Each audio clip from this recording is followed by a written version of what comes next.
In 2017, 24-year-old Koo Jong-hwa accomplished something many of the 26 million people in North Korea have only dreamed of. She sneaked across the border into China, taking her son with her. Her happiness was short-lived. She was soon in handcuffs, weeping, envisioning barbaric torture and her untimely death. The question is, what would make a mother so desperate to compel her to risk obscene punishment and execution of her and her son, who, by the way, was suffering from severe frostbite?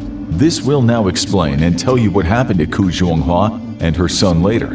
To an outsider looking in, you could sometimes be forgiven for thinking that life in North Korea isn't all that bad. Children go to school, folks go ice skating on the weekend, they cheer at soccer matches and make snowmen in the winter. But when you peel back some layers of this mysterious rotten onion of a country, your eyes will tear with incomprehension and grief.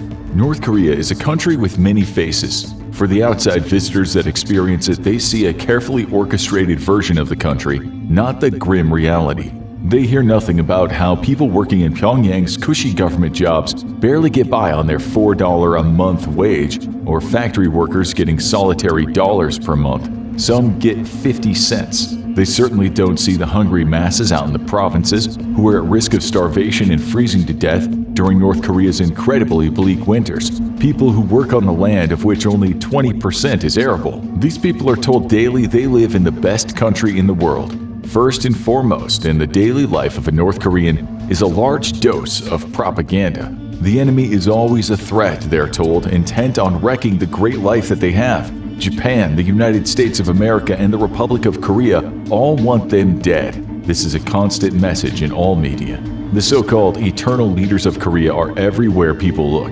Every day is a reminder that they should be grateful they have such a literally supreme guy in charge, a man from a family almost touched by gods. The people of North Korea start being fed propaganda from a very young age. All children should go to kindergarten and then to a primary school called People's School, where they stay from 6 years to the age of 9. They study in a secondary school until they're 16 and then possibly go to a university. Some do, but most just join the military. All education is state-funded. If you can say something positive about North Korean education standards, it's that according to UNESCO, the country has a 98 to 100% literacy rate. You kind of need that, though, when propaganda is being shoved down your throat all your life. Some lucky students might go on to study at the prestigious Kim Il-sung University, but only if they've excelled during their previous studies. Others go to one of the thousands of vocation schools, and many of those who excel in science or mathematics often end up at the University of National Defense, where one day they might find themselves becoming a leader in hypersonic missile technology. In 2021, a new part of the university was opened, a special department of hypersonic missiles. This is what many students aspire to do. You might be wondering how this is all possible when North Korea conscripts its young into military service. It is true, at 17, men must begin 10 years military service. Women may also serve, but only until they're 23. In both cases, there is a selection process, and the most academically gifted kids can ignore the military entirely, as can the kids of the elites who are born into high status. Something very important in North Korea is Songbun. This is a status system in which certain acts gain people social credit. Good Songbun means more choices are available to people. On the other hand, if someone's related to a defector, their score will likely be low and their options dire. North Korea states that all students must acquire the concept of revolution and endless loyalty toward the party and the supreme leader. All education is based on the revolutionary ideal. Every day that a kid goes to elementary school, he's learning the idolization of the supreme leader. When he gets home, the TV shows him how he can be a good revolutionary. Regularly, the TV explains how to accrue better social credit. Not long ago, a woman was roundly chastised by the Korean media for saving her kid in a house fire and not saving the pictures of the leaders on her kitchen wall. North Korea media applauded the neighbor who ran into the house to save the pictures. That's how you get some good Songbun. The State Security Department uses various surveillance systems to keep an eye on people. The secret police is everywhere. People never know if their neighbors will snitch on them. This not knowing who to trust creates an atmosphere of intense fear, which, as you'll see today, has wide-ranging negative effects on mental health. It was recently reported that over 200 executions happened throughout the country, with teenagers expected to watch in many instances. Some teens were executed just for having a USB stick containing K-pop and South Korean soap operas. In one case, the kid was wheeled out into a stadium and shot 9 times as his school buddies watched from the seats. They were expected to clap, even though some kids were close to tears. Another report says someone had a slip of the tongue and criticized the government. Such cases do not reach Amnesty International. They happen behind closed doors. Like in medieval Europe, often the bodies are left to rot where they fall, a reminder to the public of what could happen to them. A defector named Ose Haik explained, "They hanged people in crowded places like markets and left the bodies there for hours to instill fear among the people." Another defector in the same report was just 7 years old. In painting class in South Korea, he surprised his teacher when he sketched a scene of a firing squad in the countryside killing locals in a field. This was his reality.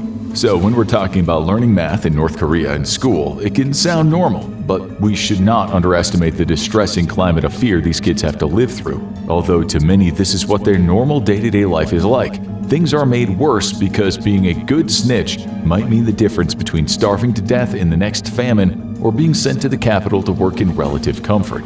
In 2019, a cadre on state-sponsored TV announced that new rewards were available for snitching on people for engaging in illegal activities. They were told people who want to get the rewards can file reports, and the government can then eliminate people filled with discontent. The reward was $6. In North Korea, selling things on the black market, such as foreign entertainment or goods, is one of the only ways to make money.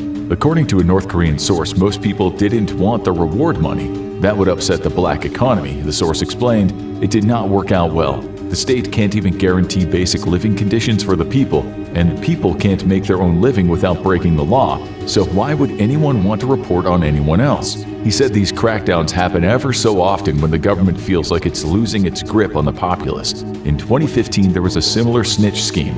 A source said the security services is cracking down hard on asylum seekers and smugglers, and it has promised incredible rewards to anyone who points to defectors or smugglers. Poor farmers, he said, were tempted. In 2021, someone snitched. It was reported that a villager and a soldier were shot in a field for the crime of disturbing entertainment, what leader Kim Jong-un had recently called a vicious cancer, trying to destroy the North Korean way of life. In one case, a large crowd congregates at the town square, and a young man is dragged out, accused of being found with, wait for it, a movie and 75 songs from South Korea. This is daily life in North Korea.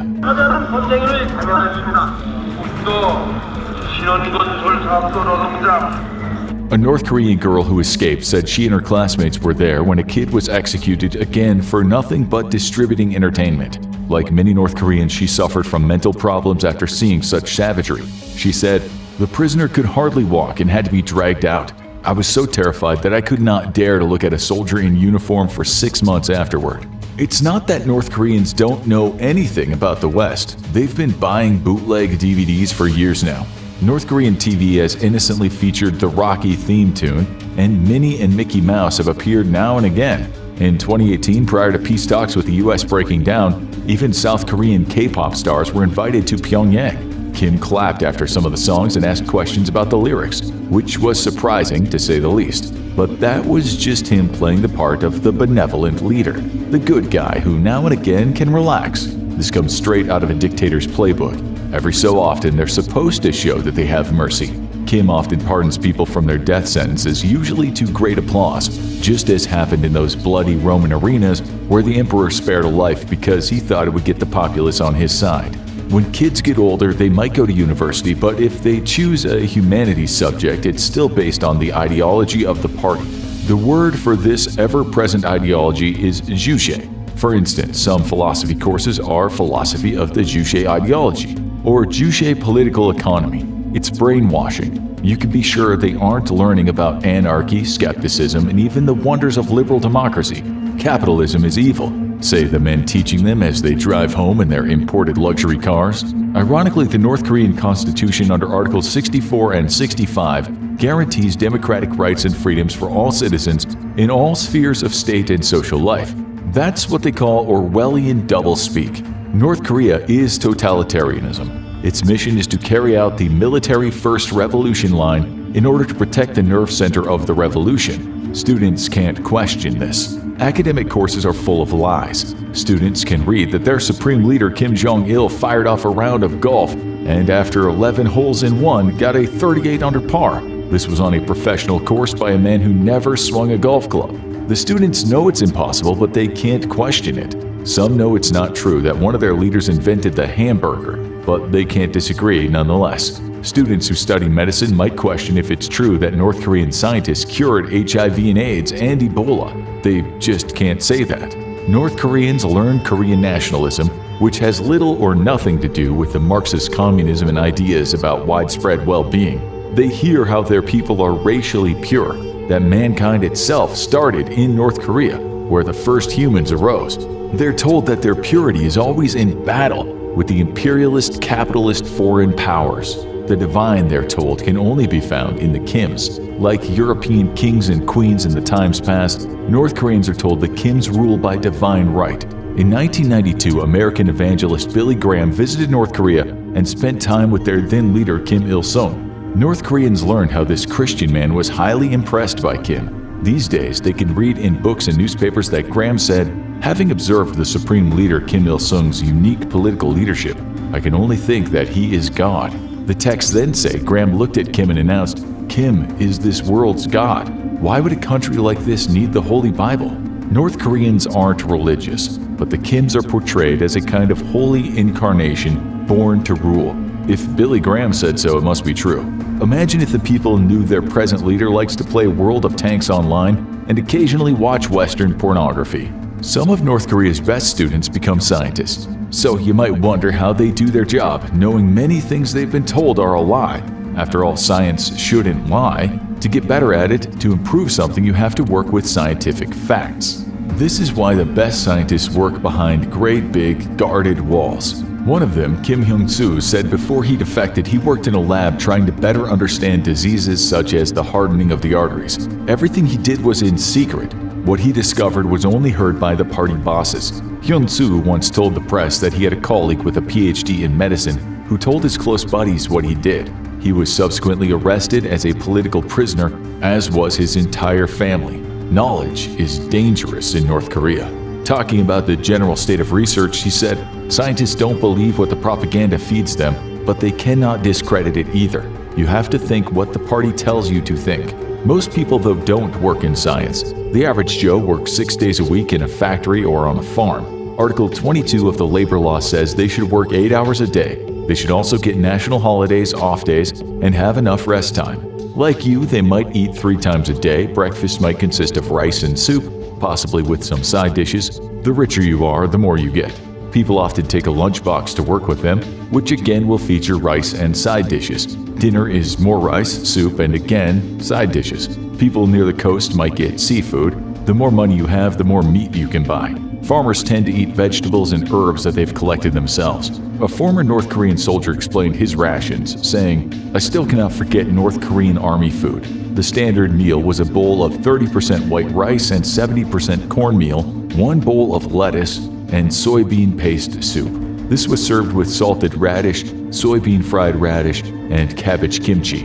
Soldiers had this every day, but special food was given for their birthdays and national holidays. All defectors say the same thing. You need to make money on the black market to feed yourself well. The government's rice rations are not enough. One really cheap thing is smoking. North Korean cigarettes could be as cheap as 8 cents a pack. The standard price is 17 to 32 cents a pack. Almost half of the males in North Korea smoke, but very few females do, maybe only about 3%. It's also a heavy drinking country, with people preferring hard liquor, often bought at the market under the table. The reason for all the boozing, of course, is stress. As a German doctor and activist once said, there's a lot of alcoholism. It's the only pleasure they have. Fear creates sickness. I saw many victims of alcoholism in the hospital. It's common for people to buy their booze straight from the factory. If they can afford it, they get the Chinese stuff. One of the most popular drinks is Kaoliang liquor from China, which can be between 38 and 63% alcohol by volume. Very strong. Many North Koreans can't afford that, so people brew their own stuff, even though it's illegal. The government doesn't see this as the same kind of risk as listening to K-pop, so most officials turn a blind eye to people making their own hooch. One guy explained, "In my town, 1 out of every 10 households made alcohol at home. The most widely used ingredients were potatoes and corn. He said beer was seen as a soft drink that kids would regularly drink. There was an age limit of 18 for booze, but he said no one gave a damn about it. Again, this shows how lax North Korean rules can be for some things. You can destroy your liver or smoke until you speak out of a hole in your throat, but for God's sake, whatever you do, don't you dare listen to the latest BTS song. Folks like to drink with their buddies after they've just had to watch mind-numbing state-controlled television programs on TV. They might have to sing revolutionary songs in public and look like they mean it. But that doesn't mean they won't be laughing about that later over a glass of hooch. People do see through all the lies there, some people. It's just very dangerous to speak about it.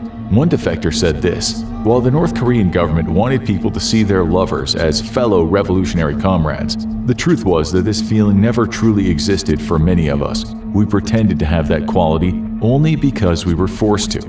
He learned about the supreme leader in high school, but said he and his friends sometimes ignored all that and had fun. He and his buddies used to drink together, they used to date girls, but since dating was not allowed in school, the couples would sneak off to one of the parents' apartments that they knew was empty. Much of the entertainment made in North Korea was just more propaganda. There used to be a long-running comedy show called It's So Funny, which sounds like the least funny thing you've ever seen in your life.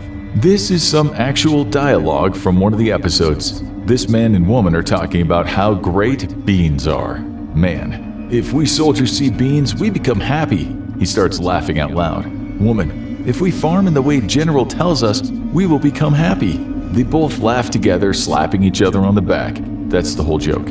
Presumably, the viewers at home are also in hysterics. That, or they were busy trying to choke themselves with their own fists while frantically looking for the booze. When a defector was asked about the show, he said, "The show is delivering the same material over and over again. They're still talking about beans. The country hasn't changed at all since I defected about 20 years ago."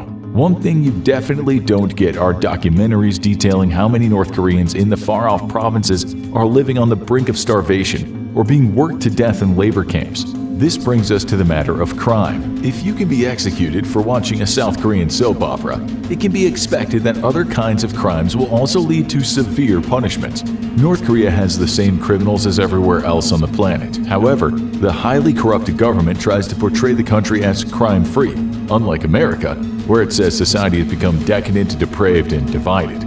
North Koreans steal. They kill each other in arguments. They work so damn hard in the countryside that they take methamphetamine when they can get their hands on it. Ordinary crimes like these are called kyowaso. If it's perceived that a person has engaged in anti-socialist activities, they might be exiled. If they have property, it'll be confiscated, as will their worldly goods. Exiles have their ration cards taken away and they lose all their citizen rights. They'll usually end up working on a farm or doing something like building roads. The people who have it worse are the 150,000 to 200,000 serving 5 to 20 years in a labor camp. The UN says about 40% of the prisoners in labor camps die from malnutrition. They're fed very little and often have to do grueling work, such as mining. Some of these prisoners are not being re-educated. The government has classified them as unredeemable. After a hard day's work on a farm or in a mine, starting at 5 a.m. and finishing at night, they're often given a small portion of cabbage or corn. Many prisoners look for insects or vermin, a good source of protein. Some former prisoners have said people have eaten grass mixed with cow poo.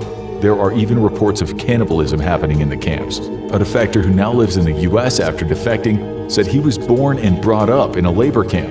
His name is Shin Dong-hyuk. In the camp, he knew nothing, not the existence of the USA or other countries, and certainly not that the world was a sphere. All he knew was pain and hunger. When asked if he loved his parents in the camp, he said he had no concept of love. He explained that once a girl stole some corn and was beaten to death for it in front of him. He said he felt nothing.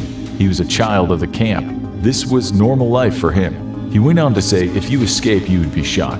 If you try to escape or plan to escape, you would be shot. Even if you did not report someone who is trying to escape, you would be shot.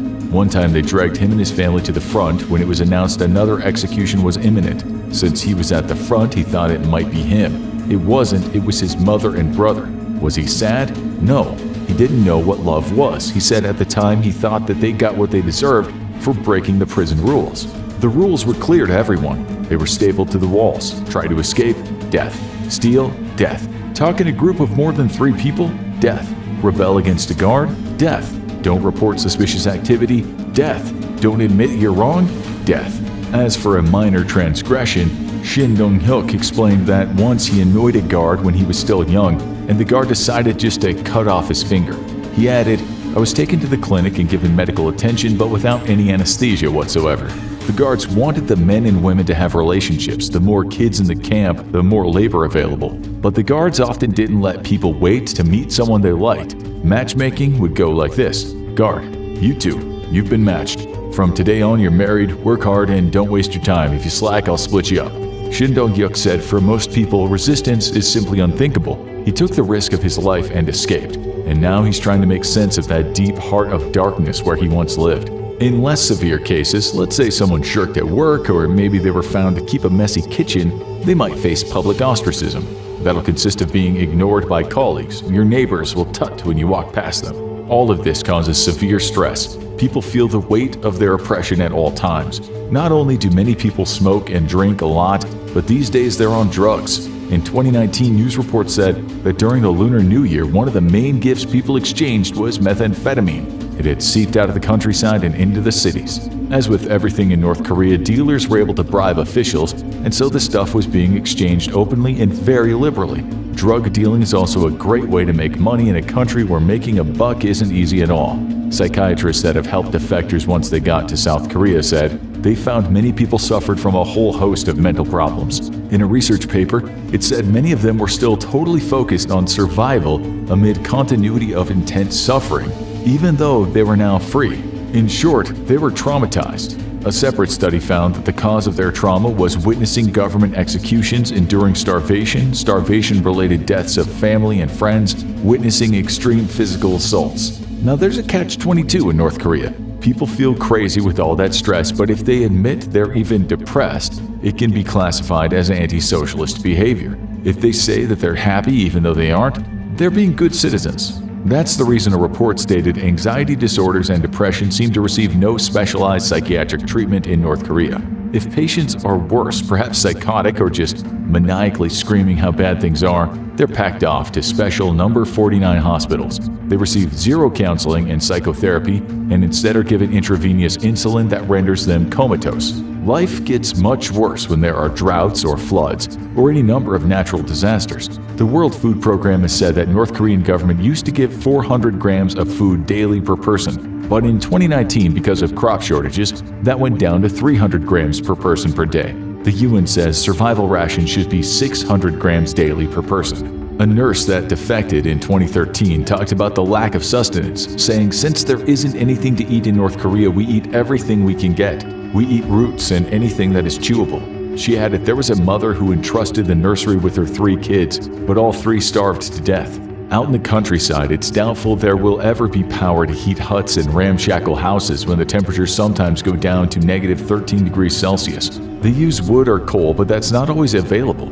Meanwhile, elites are warm and cozy in their state-sponsored harems, women who've been taught to make a man happy in various ways. These are sometimes referred to as pleasure squads, or in Korean, kipomjo. But they are only for the 2,000 or so top officials who also enjoy luxury goods from the West, such as cigars, perfume, or the Rolls-Royce and Mercedes-Benzes that they often drive around in. These top dogs own mansions and palaces and have bank accounts in countries all over the world. Kim Jong-il himself is said to be worth $5 billion. He's reported to have over 100 luxury cars, a private jet, and a luxury yacht.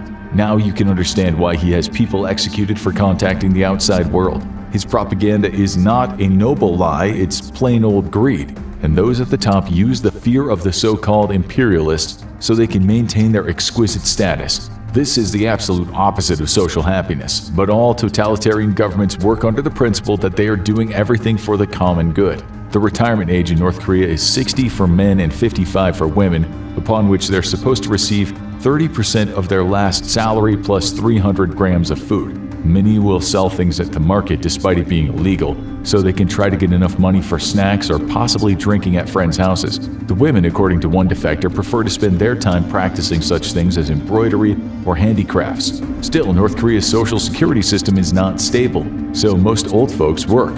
Teachers do private classes, some people mend shoes or umbrellas, others will walk around the streets charging close to nothing to refill people's overworked cigarette lighters. As always, the people with any power, the cadres, can always make extra cash from being paid bribes. A retired policeman might tell a young cop to turn a blind eye to that guy selling DVDs. In North Korea, most of the money that changes hands is black market money. Very few poor people in the capital will ever head to the glittering places such as the Potonggang department store to buy their goods. Western journalists will often say barely anyone in North Korea can go there for things like the Heinz ketchup and the foreign clothes. They say the place was only created to show Western tourists and journalists how North Korea is no longer a place of abject poverty. Ji Sung-lee, who defected a long time ago, said she was never fooled. Sure, she hated the Japanese due to the historical reasons, but didn't hate Americans as she was told to. She remembers when she was young, she was told that during the Korean War, American soldiers tore the limbs off of innocent Korean civilians. Her young mind heard how these soldiers gouged out people's eyes, sliced off their lips, and then hung them from trees as they would decorate a Christmas tree at home. But then she decided to ask the older people in her village about this. She said, "They told us a different story.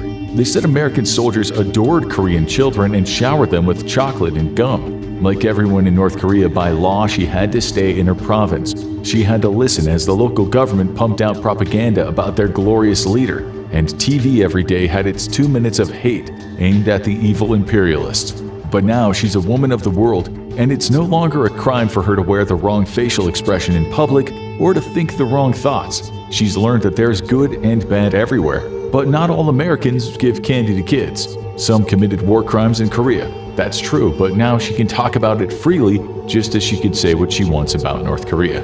As for poor Koo Jong-hwa, who we talked about in the intro, she was not so lucky. Amnesty says after she was caught, her son recovered from his frostbite and was sent to live with his grandmother. Her husband, who was in South Korea, said the one good thing is, for some reason, Koo Jong-hwa didn't end up in a labor camp. The reason we expect is the fact that Amnesty published the case. She might not be imprisoned, but her bad songbun probably hasn't done her any favors. The other 8 escapees that were arrested and sent back were not published by names, and their whereabouts are unknown. There's a good chance crowds gathered for their execution. The children covered their eyes, the guns sounded, and the blood leaked from their bodies. Then everyone got back to work as if nothing happened.